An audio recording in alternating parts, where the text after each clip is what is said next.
Hello friends, आप सब तो जानते ही होंगे कि चाइना एक बहुत बड़ी कंट्री है और हम सब इसे ड्रैगन के नाम से भी जानते हैं। चाइना अक्सर अपनी विस्तारवादी नीतियों की वजह से सुर्खियों में रहता है और इस वजह से उसके बॉर्डर से लगे कंट्री से अक्सर ही इसका वाद विवाद होता रहता है। चाइना वायरस यानी कोविड-19 वर्तमान में इंटरनेशनली एक ऐसा पेंडेमिक है जिसका अभी तक कोई वैक्सीन नहीं बन पाया है। इस पेंडेमिक की भी मुख्य वजह कहीं ना कहीं चाइना ही है। फिर भी चाइना अपनी विस्तारवादी नीतियों से अपने पड़ोसी पर दबाव बनाता रहता है। उसके मन से वे हमेशा अपने बॉर्डर के विस्तार में लगे रहते हैं।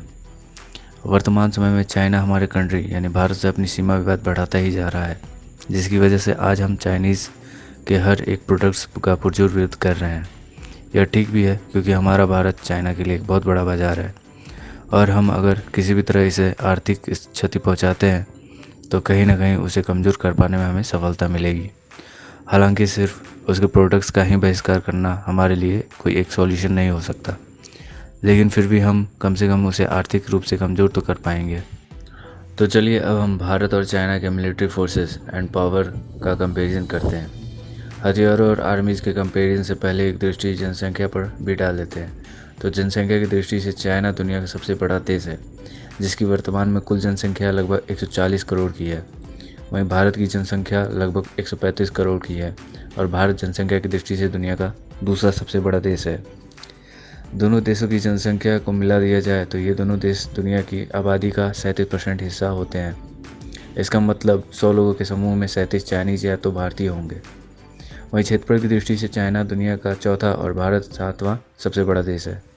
बात करें डिफेंस बजट की तो पिछले साल भारत का डिफेंस बजट $60 बिलियन था। वहीं चाइना का डिफेंस बजट भारत से लगभग 3 गुना ज़्यादा $177 बिलियन का था। वहीं अगर बात करें ग्लोबल रैंकिंग की तो भारत 4th और चाइना 3rd रैंक पर आता है, अर्थात भारत चौथा सबसे शक्तिशाली देश है तो वहीं चाइना तीसरा सबसे शक्तिशाली देश है। अब अगर बात करें मिलिट्री पर्सनल की तो भारत के पास लगभग 34 लाख एक्टिव एंड रिजर्व सैन्य बल हैं, वहीं चाइना के पास 27 लाख एक्टिव एंड रिजर्व सैन्य बल हैं। यहाँ भारत की चाइना से आगे होने की मुख्य वजह चाइना की वन चाइल्ड पॉलिसी है, जिसकी वजह से वहाँ फ़ौज में शामिल होने लायक युवाओं की कमी है, लेकिन वहीं भारत में तो ऐसे युवाओं की भरमार है।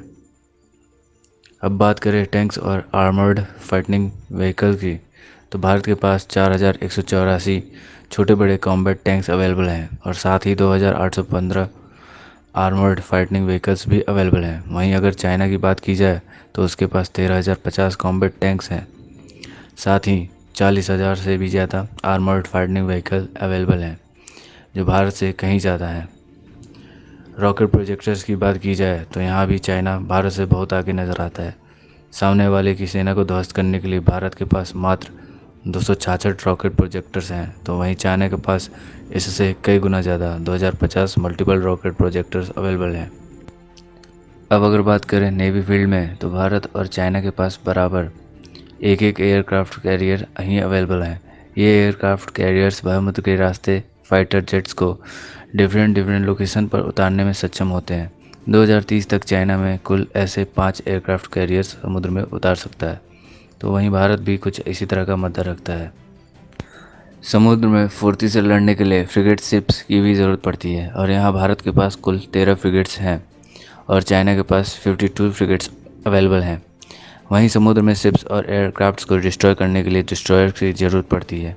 भारत के पास जहां 11 वहीं चाइना के पास कुल ऐसे 33 डिस्ट्रॉयर अवेलेबल हैं और समुद्र में गुप्त रूप से बिना रडार की पकड़ में आए हमला करने के लिए सबमरीन्स की ज़रूरत होती है। भारत के पास ऐसे कुल 16 सबमरीन्स हैं, तो वहीं चाइना के पास 76 सबमरीन्स अवेलेबल हैं।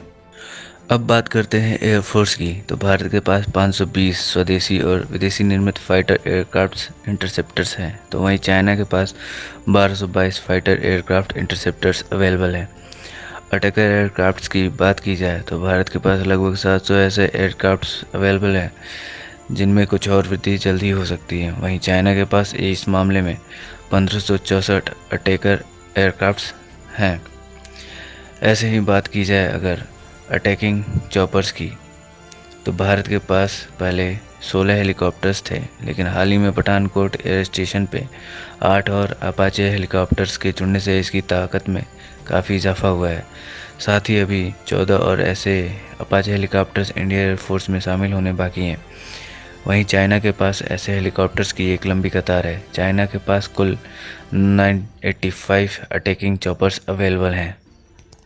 तो इस कंपेरिजन से हम यह निष्कर्ष निकाल सकते हैं कि चाइना की सैन्य क्षमता भारत से कहीं ज़्यादा है, मगर फिर भी हम अपने देश की सैन्य क्षमता पर पूर्ण विश्वास करते हैं और हमारी सेना हर पल हमारे देश के बॉर्डर्स पर अपनी पूरी क्षमता के साथ हमेशा किसी भी स्थिति को टैकल करने के लिए हमेशा तैयार खड़ी है।